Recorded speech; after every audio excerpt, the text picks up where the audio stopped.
through, where great candidates finally get the recognition they deserve. I'm your host, Maddie Morton, and today I'm joined by Stephen Hopkins. Steve, can you tell us a little bit about what you do in your field? Sure. So I'm a professor of English at Brigham Young University, Idaho. I got my PhD in English. The name of my degree was Writing, Rhetoric, and Literacies. So I study mainly how language works, how people use language to get things done in the world.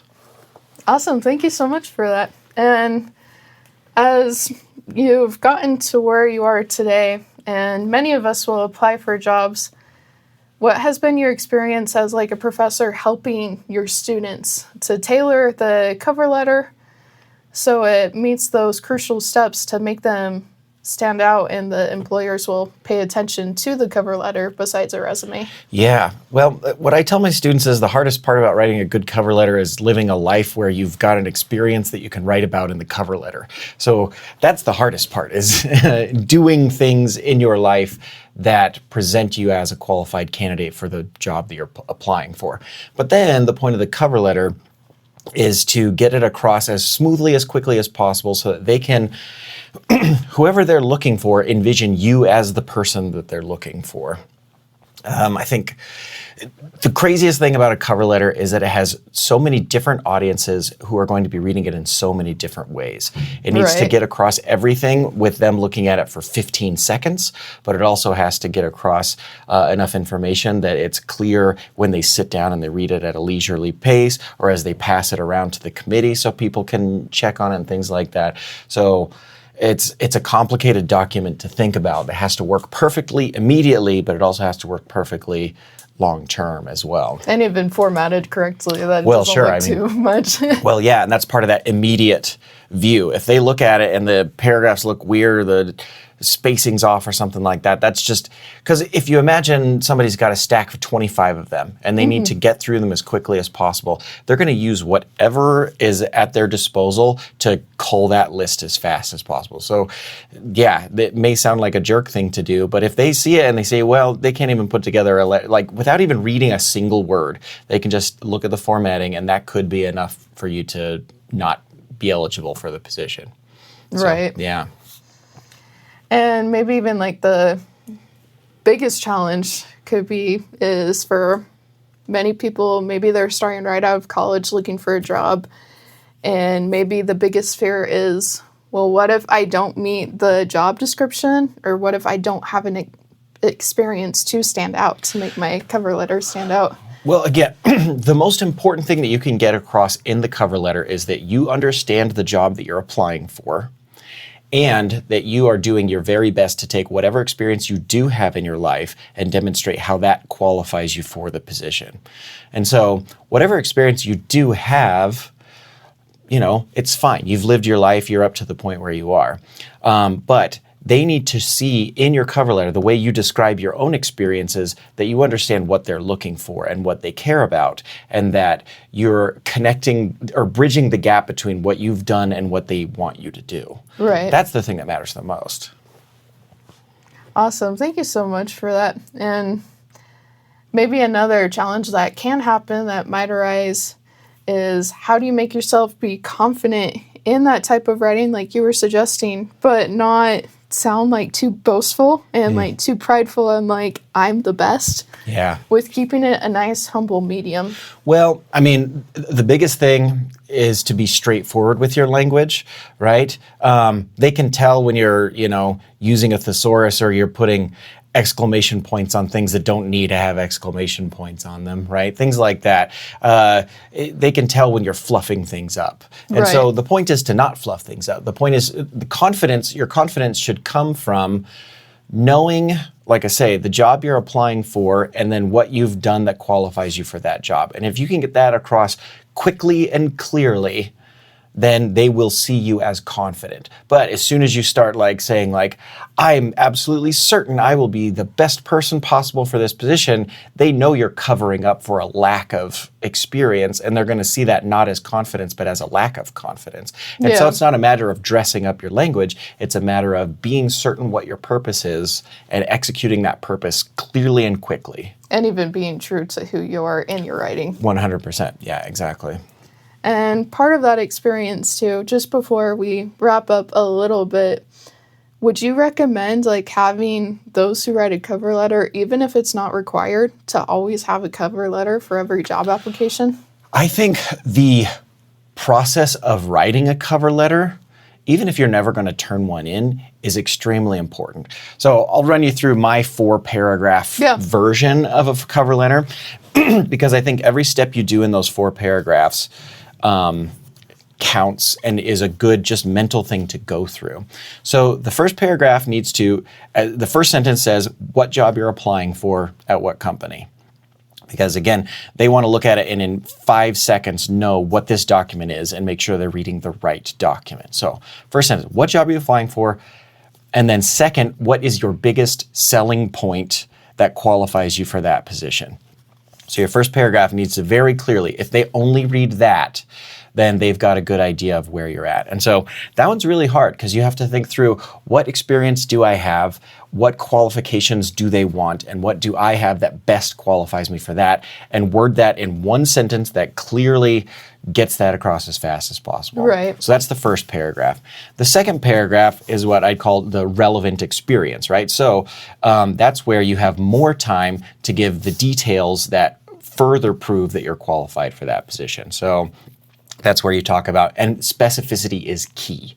And some people even are afraid to use like jargon or like really, specific terms to the job. But if you know that jargon, you should be putting it in the cover letter, right? Because they want to see through your language that you know what you're talking about, right? So specificity. So if you don't just say, I know Adobe software, say, on Illustrator, I've designed stickers, or say in Premiere Pro, I have edited videos of more than 20 minutes long, or something. Like, be as specific as you can. But again, listing the skills that they are looking for you to do when you get to that job, right? Right. So that's the second paragraph. The third paragraph is then what I'd call relevant experience. So that's other jobs that you've had that aren't quite that job, but have given you other skills that will be useful in that job. And also, a lot of times, this is where you do your education paragraph.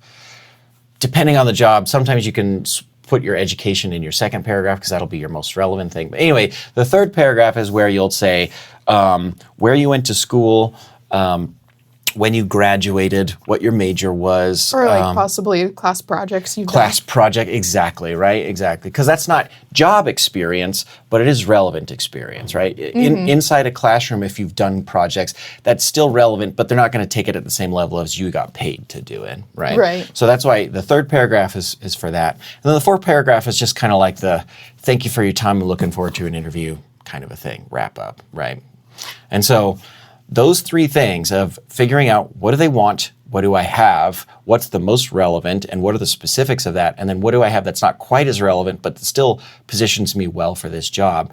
Figuring those things out and putting them as concisely as you can is just great preparation for going into an interview, for any of the other documents that they're going to have you create in your job packet and things like that. So it's just a good exercise to do for sure. Well, and even updating that on like your LinkedIn, once you've covered it in the cover letter, can make you stand out for possible job recruiters. Sure. Yeah. If you've just got one that's up and you've listed as clearly as possible, like your biggest selling points kind of universally, then that's great. But for each job you apply to, you should definitely be massaging it into place. Right. Because the order that you put things is really important, right?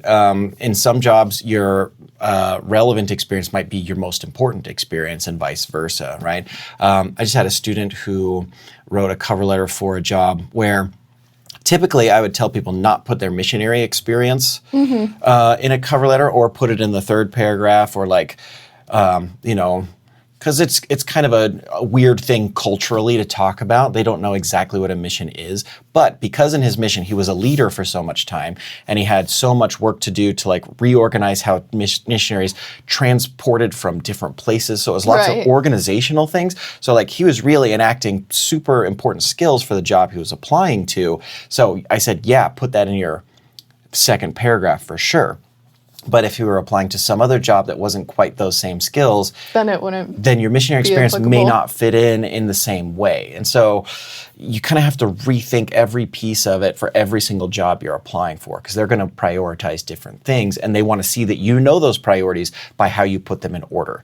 They think the thing you mentioned first is what you think is your biggest selling point, and then second, third, fourth. So you got to think through that each time you apply for a job. Right, and if you don't sell them strong, they're not going to want to consider you Sure. or like take you seriously. Yeah, you get 2 sentences with them. And if you haven't at least convinced them that you're worth considering in those 2 sentences, then it's over. But then after those 2 sentences, that's where you got to like further show Right. through specifics that you know what you're talking about and that they can envision you doing the job that they want you to do. Awesome. Well, thank you so much. And Yeah. Stephen, thank you again for being here today. And before we wrap up, what final piece of advice would you give to candidates who are trying to strengthen their cover letters? Again, the best thing you can do for your cover letter is to do cool stuff in your life, right? Making a podcast, making videos with your friends, doing extra projects on top of what you're doing in school, researching, if you're into research, researching a specific thing for you and putting together packets. If you're a creative writer, make sure you're producing content and you're showing it to people and you're sending it out for publications.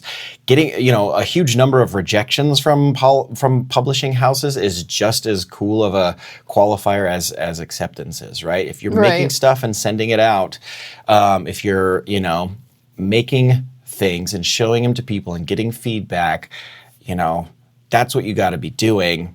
The cover letter is just, the end product of that stuff. So live a cool life, do cool stuff, and then your cover letter will be better. And with more experience, just makes you unique and standing out more in the field when you do cool things. Absolutely, right? And there's so many things now they're going to want some kind of portfolio, especially if you're a professional technical writer, right? Where Right. you've done a project and you can just plop a folder in front of them and they can flip through it and see things that you've produced. That's going to sell you so much better than any fancy words you could use in a cover letter. Awesome. Well, thank you again for sharing your insights and taking the time to join us on the show. And thank you to everyone listening, to tuning in to another episode of The Breakthrough. We'll see you next time.